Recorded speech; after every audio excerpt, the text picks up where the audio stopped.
Berdasarkan terdakwa Ghazal Masaleh tersebut di atas telah terbukti secara sah dan meyakinkan menurut hukum bersalah melakukan tindak pidana korupsi dan tindak pidana pencucian uang secara bersama-sama sebagaimana dalam dakwaan kumulatif pertama dan kedua penuntut umum. 2. Menjatuhkan pidana kepada terdakwa Ghazal Masaleh oleh karena itu dengan pidana penjara selama 10 tahun dan pidana denda sejumlah 500 juta rupiah. Halo semuanya, selamat datang di video pembahasan kasus peradilan Indonesia. Pada kesempatan kali ini, kita akan membahas sebuah kasus dengan putusan yang sangat menonjol dalam sejarah peradilan Indonesia. Pada kesempatan kali ini, kita akan membahas sebuah kasus yang melibatkan mantan Hakim Agung, bukan merupakan masyarakat biasa. Bersama dengan saya, Julita Purnamasari, dan rekan saya, Juliana Angelin, kami akan membahas kasus berikut. Satu informasi lain, pemirsa akan menjalani pemeriksaan intensif tersangka kasus. Terus jaksa penuntut umum KPK menghadirkan sebagai putusan ini terdaftar sebagai nomor 4072K/PID.Sus/2025. Putusan ini diambil oleh Mahkamah Agung Republik Indonesia dalam tingkat kasasi atau majelis kasasi. Jadi, secara formal, perkara ini telah melalui proses hingga tingkat tertinggi peradilan di Indonesia. Dan putusan terakhir yang dijatuhkan kepada putusan MA sebagai kasasi. Baik, sekarang kita akan masuk ke pokok perkara, yaitu siapa yang terlibat, apa yang dilakukan, dan bagaimana rangkaian hukumnya berjalan. Yang terlibat adalah, yang pertama itu ada terdakwa, yaitu Ghazal Masaleh itu sendiri, mantan Hakim Agung yang dinonaktifkan, lalu penuntut umum, jaksa tindak pidana khusus yang mewakili negara dalam perkara korupsi atau gratifikasi dan pencucian uang.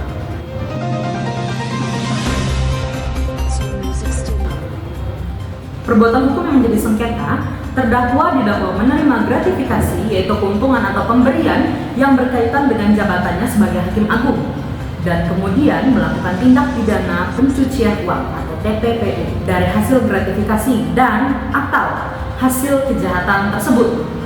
Berikut adalah kronologi ringkas proses peradilan dari kasus tersebut.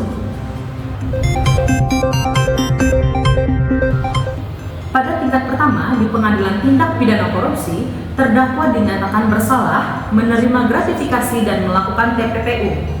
Putusan awal menyebutkan bahwa hukumannya adalah berupa penjara dan denda.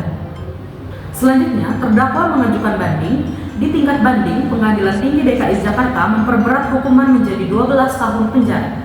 Selanjutnya, terdakwa telah mengajukan kasasi ke Mahkamah Agung. Majelis Kasasi Mahkamah Agung menolak sebagian atau seluruh alasan dari kasasi tersebut dan kemudian memperbaiki atau mengubah hukuman menjadi 10 tahun penjara. Berdasarkan laporan resmi, nilai yang terlibat dalam kasus ini cukup besar.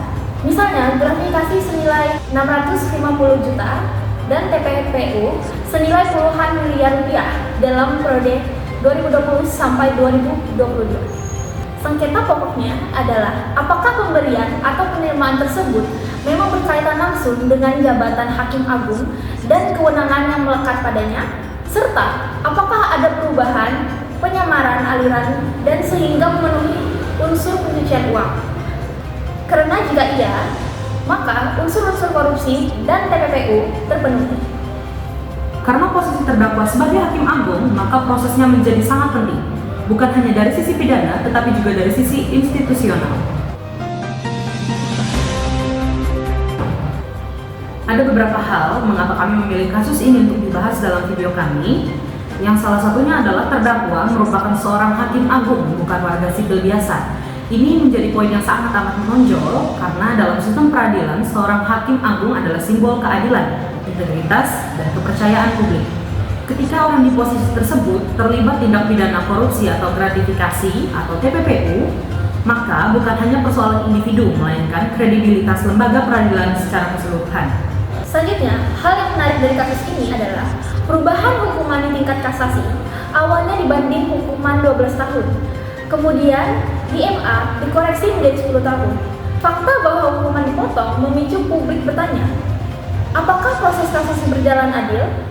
Apakah ada pertimbangan mitigasi yang sah? Atau apakah sistem memberikan perlakuan berbeda bagi orang dalam? Media melaporkan bahwa pemangkasan ini melemahkan komitmen NA dalam pemberantasan korupsi. Dengan demikian, putusan ini bukan hanya tentang kasus korupsi biasa, melainkan titik refleksi bagi integritas sistem pengadilan Indonesia. Dan itulah mengapa kami memilih kasus ini untuk dibahas secara mendalam di dalam video kami. Mari kita lihat secara rinci amar putusan dari Mahkamah Agung.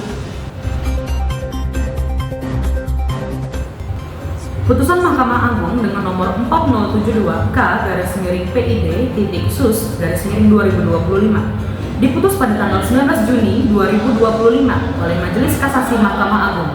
Majelis Hakim Kasasi yang diketuai oleh Hakim Agung Dwi Arso Budi Santiarto bersama anggota Arizon Megajaya dan Yanto. Amar putusan menyatakan terdakwa Ghazal Basaleh terbukti secara sah dan meyakinkan bersalah melakukan tindakan pidana korupsi dan tindak pidana pencucian uang atau TPPU secara bersama-sama. Hukuman yang dijatuhkan oleh Mahkamah Agung adalah pidana penjara selama 10 tahun, denda sebesar 500 juta rupiah dengan ketentuan subsidiari 4 bulan kurungan jika denda tidak dibayar. Uang pengganti sebesar 500 juta rupiah dengan subsidiari 1 tahun kurungan jika tidak dibayar. Sebelumnya, pada tingkat banding, hukuman 12 tahun penjara telah dijatuhkan. Mahkamah Agung kemudian memperbaiki menjadi 10 tahun. Dengan demikian, putusan ini menjadi putusan tetap yang harus dijalankan oleh terdakwa, kecuali bila ada upaya peninjauan kembali yang diterima. Ini adalah amar resmi yang mencerminkan tanggung jawab pidana bagi seorang hakim agung atas perbuatan korupsi dan pencucian uang. Sekarang kami akan memberikan opini kami, apakah kami setuju atau tidak dengan putusan ini, dan mengapa kami tidak setuju ataupun setuju dengan putusan dari kasus ini. Secara keseluruhan, sebenarnya kami mendukung bahwa terdakwa telah dijatuhi hukuman karena persoalan ini sangat serius. Namun, kami mengkritik aspek pemangkasan hukuman dan kebutuhan transparansi yang lebih kuat. Bagi kami, dalam sistem peradilan yang ideal, putusan seperti ini tidak hanya soal pidana, tetapi juga soal teladan dan kepercayaan publik. Jika kami memberi penilaian pada kasus tersebut, maka kami akan mengatakan langkah ke arah yang benar, tetapi masih ada ruang untuk perbaikan agar keadilan terasa sungguh-sungguh. Semoga video ini dapat membantu Anda bukan hanya memahami tentang fakta hukumnya, tetapi juga implikasi institusional dan sosialnya. Berikan juga komentar Anda, apakah Anda setuju atau tidak dengan putusan ini? Jangan lupa tinggalkan komentar kalian di kolom komen di bawah video ini. Sampai jumpa di video berikutnya. Bye-bye! Kasih dan tidak pidana pencucian uang telah menjalani pemeriksaan intensif tersangka kasus dugaan gratifikasi dan tindak pidana pencucian uang Ghazal Basaleh di KPK Kamis malam. Jaksa penuntut umum KPK menghadirkan sebagai